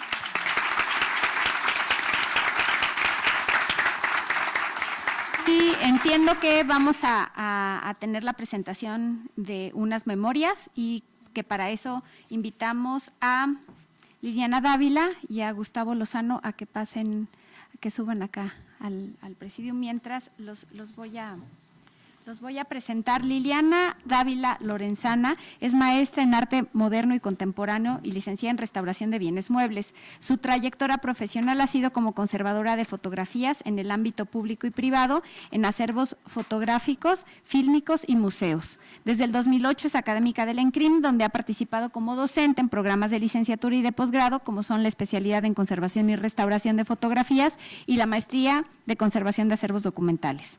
Gustavo Lozano San Juan es egresado también del ENCRIM y del Advanced Residency Program in Photograph Conservation del Eastman Museum en Rochester, Nueva York. Actualmente organiza y coordina las actividades y proyectos de conservación y restauración del Archivo Fotográfico Manuel Toussaint, la Biblioteca Justino Fernández y el Archivo Histórico perteneciente al Instituto de Investigaciones Estéticas de la UNAM. En los últimos 15 años ha colaborado en el área de conservación de diversas instituciones con acervos fotográficos, tales como la Fundación ICA, la Fundación Televisa y la Biblioteca Nacional de Antropología. Ha participado como ponente en diversas reuniones académicas sobre conservación y restauración del patrimonio documental, además de asistir a cursos especializados a nivel nacional e internacional. Por otra parte, ha organizado múltiples actividades para la difusión y preservación de los acervos fotográficos. Liliana y Gustavo nos van a presentar la memoria del segundo coloquio sobre líneas de trabajo en materia de conservación y restauración en bibliotecas y archivos hacia la preservación del patrimonio documental. Es un honor tenerlos acá con nosotros y ya les paso el micrófono.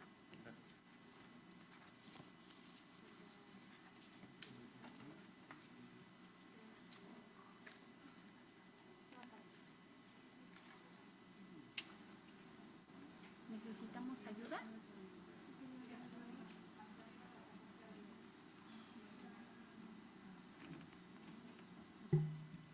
¿Un EPUB o un PDF? Presentación memoria, decía. Presentación memoria, hasta arriba. Arriba. A la izquierda. ¿Sí? Arriba.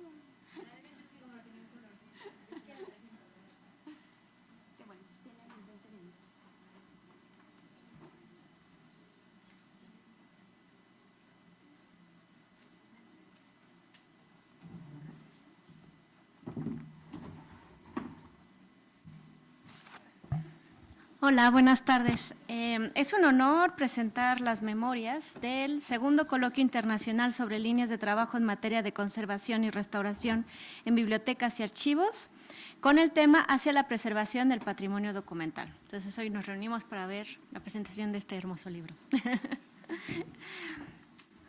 Este libro es uno de los productos del esfuerzo y perseverancia de mis colegas conservadores interesados en bibliotecas y archivos por generar espacios donde se discuta, se cuestione, se divulgue y se genere conocimiento sobre las acciones relacionadas a la conservación y preservación de los archivos y bibliotecas. Si bien organizar un evento como este, con estas características, lleva una larga y elaborada logística, así como recursos públicos y privados, el recopilar las memorias de lo que se realiza en esta semana no lleva un menor esfuerzo. Debido a que la conservación es un área de conocimiento joven, aún son pocos los libros que aborden estos temas en Iberoamérica y por lo tanto en nuestro país. Pero a mi parecer, estos esfuerzos están llevando a generar una escuela mexicana de conservación. Este libro fue coordinado por la doctora Belén Clark de Lara y las maestras Adriana Gómez Llorente y Sandra Peña Jaro. Es un libro editado por la UNAM, pero gracias al apoyo recibido por la Asociación de Estados Iberoamericanos para el Desarrollo de Bibliotecas Nacionales de Iberoamérica, así como del Archivo Histórico de la UNAM, el Instituto de Investigaciones sobre la Universidad y la Educación y la Escuela Nacional de Conservación, Restauración y Museografía, se pudo desarrollar el coloquio. Cabe aclarar que este libro se trata de un libro electrónico y gratuito. En la página de lo que es el Instituto de Investigaciones Bibliográficas van a poder encontrar este libro que, como ven, pueden descargarlo, pero para descargarlo tienen que tener un lector de libros, ¿no? Como en el caso de lo que es para iOS, tienen el iBooks o otro tipo de lectores como es como el Jitten Reader, ¿no? Podrán ver que existen algunos ejemplares impresos, pero fue un tiraje mínimo, el cual se está regalando a los autores y a los ponentes de este coloquio. A continuación hablaremos brevemente sobre el contenido de las memorias. El segundo coloquio contó con 34 ponencias ubicadas en 10 mesas de trabajo con los siguientes 5 ejes temáticos. 1. Normativa y lineamientos para la preservación del patrimonio documental. 2. La preservación en su aspecto más general, inmuebles que albergan fondos documentales. 3. La digitalización como medida de preservación y gestión de la información. 4. La gestión de recursos humanos para la conservación del patrimonio documental. Y 5. La preservación en proyectos de conservación. Buenas tardes a todos. Agradezco la oportunidad para poder presentar la publicación de la memoria del segundo coloquio y de compartir con ustedes algunas reflexiones adicionales sobre nuestro campo profesional, sobre la comunidad que hemos formado y que hoy está muy bien representada en este auditorio, y en especial sobre los retos que juntos enfrentamos día con día y que también juntos buscamos resolver de una mejor manera. En primer lugar, hablaré sobre 3 de los ejes temáticos planteados en el segundo coloquio y sobre las ponencias que los abordaron. En el eje de normativa y lineamientos para la preservación del patrimonio documental, giró en torno a la aplicación de instrumentos técnicos como las normas internacionales, las normas ISO, las normas mexicanas, la CNMX, las leyes federales como la de transparencia y la federal de archivos, así como sus respectivos reglamentos y las leyes estatales en esa misma materia, y las cartas y recomendaciones emitidas por organismos como la UNESCO e Interpares. Este eje buscó destacar la relevancia de estos instrumentos de gestión, ya sean de aplicación volitiva o de aplicación obligatoria, que permiten alcanzar un mejor grado de desempeño en torno a la salvaguarda del patrimonio documental, analógico y digital. En la memoria se incluyen los textos de la norma mexicana para la preservación del patrimonio documental que presentó el seminario, lineamientos para la preservación del patrimonio documental del Archivo General de la Universidad Autónoma de San Luis Potosí, de los autores Carlos Dionisio Castillo y Martín Ángel Cervantes, la formación del talento humano, una política para fortalecer la preservación documental, de Graciela Virginia Mascareño Quintana, de la Biblioteca Nacional de Venezuela, y la ponencia El patrimonio documental digital y su normatividad en el ámbito gubernamental, de Alicia Barnard Amosorrutia. En otro eje, el de la digitalización como medida de preservación y gestión de la información, se abordaron proyectos integrales que, mediante la aplicación de tecnologías de la información, han alcanzado sus objetivos para una mejor gestión, preservación y difusión de los acervos documentales. También se incluye en este apartado una reflexión sobre la paradoja que implica utilizar los soportes digitales actuales como un medio de conservación a largo plazo, cuando su accesibilidad a mediano y largo plazo es sumamente cuestionada. En este eje aparecen los textos Digitalización y automatización del archivo del Honorable Consejo Directivo Universitario como estrategia para su preservación y gestión, avances de un proyecto en desarrollo, de Julio César Rivera, Luis Roberto Rivera y Guadalupe Ramos. El texto La digitalización, un lobo con piel de oveja, el reto de la preservación digital en las instituciones culturales, de Ana Yuri Ramírez Molina y Ricardo Jiménez Rivera. Y uno más, La digitalización, más allá de la preservación y el acceso, la experiencia de la memoria chilena, de Macarena Dolzamor. Finalmente, en el eje La preservación en proyectos de conservación, se aborda una serie de estudios de caso en la que los autores delimitan los aspectos más relevantes que caracterizan a cada uno de estos estudios y plantean los principales retos a resolver. Y ofrecen, entre diversas alternativas, una selección de métodos y técnicas respaldados por una justificación basada en criterios e interpretaciones de los diversos principios de la teoría de la restauración. Los textos en cuanto a este eje son Proyecto de conservación y restauración del Archivo Notarial de Tabasco, de Roxana Gobea, Estabilización del Archivo Histórico del Poder Ejecutivo del Estado de Oaxaca, de María Fernanda Blázquez, y una propuesta de estabilización para los libros del acervo del Registro Público de la Propiedad y del Comercio del DF, de Nadine Vera. Los trabajos incluidos en la memoria del segundo coloquio y otros más que se han discutido en este mismo foro dan cuenta de la amplia diversidad de los retos que tenemos para la conservación de los acervos documentales. Algunos de estos que podemos mencionar son la necesidad de establecer una coordinación más efectiva entre las instituciones nacionales con competencia en esta materia, de definir claramente los ámbitos de actuación de cada una y de establecer una vinculación más estrecha entre estas y las instituciones y organizaciones del ámbito local que resguardan acervos documentales. Es necesario también un diagnóstico nacional del patrimonio documental que identifique y ubique los acervos de este tipo, las funciones que cumplen, los recursos humanos y materiales con los que cuentan, así como los principales problemas a los que se enfrentan, para que con esta información se puedan formular las bases de un plan de conservación nacional que defina objetivos, lineamientos y programas de acción a corto y mediano plazo. A escala gremial, todos nosotros que nos encontramos aquí tenemos la oportunidad de incidir en esta realidad nacional y contribuir a la defensa de nuestro patrimonio cultural, pero para ello es necesario consolidar nuestra unidad para poder actuar de interlocutores ante instituciones, autoridades y otros cuerpos profesionales de este ámbito.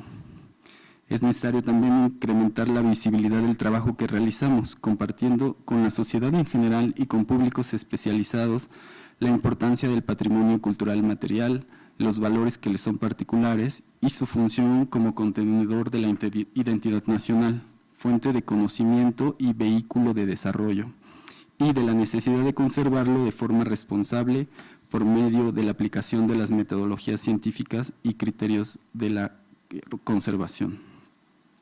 En un ámbito más inmediato, existe la urgente necesidad de profesionalizar a los responsables de temas relativos a la preservación de las colecciones.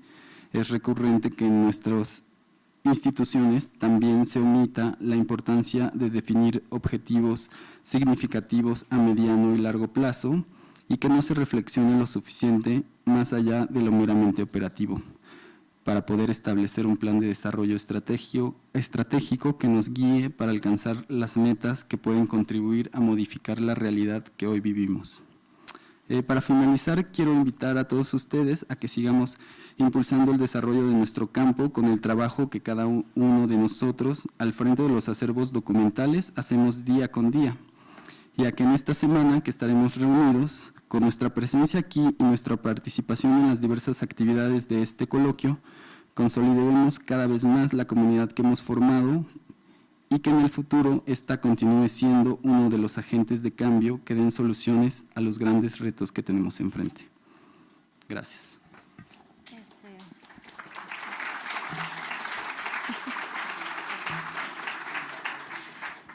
Falta aclarar que también podrán encontrar en el coloquio los relatos de lo que sucedió, así las mesas de trabajo, los diagnósticos que se presentaron, y todos los profesionales y las instituciones que hicieron posible estas memorias.